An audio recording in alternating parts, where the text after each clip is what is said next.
Bi dehan hemşire û xebatkarên tenduristiyê roja yekşemiyê çûn dersa dansa zumba da ku moralê xwe xurt bikin berî ku vegerin domandina dermankirina nexweşên vîrusa korona. Berpirsa Rêveberiya Ofîsa Civata Hemşîrê yan Kenyayê Edna Kimayo got ku evriyek ji bo kêmkirina xemgîniyan û domandina zexmayînê ye.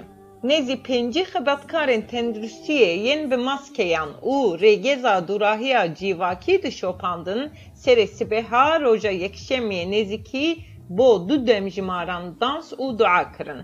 Piştî dersê ew vegeriyan cihên karantînayê yên li beşa nexweşiyên enfeksiyonê ya li nexweşxaneya Serekê ya Kenya, nexweşxaneya Neteweyî ya Kenya ya li Nairobi. Heta roja yekşemiyê li Kenyayê zêdetirî 800 bûyerên vîrusa koronayê û 5 mirinên ji ber vîrusa koronayê hatiye tomarkirin.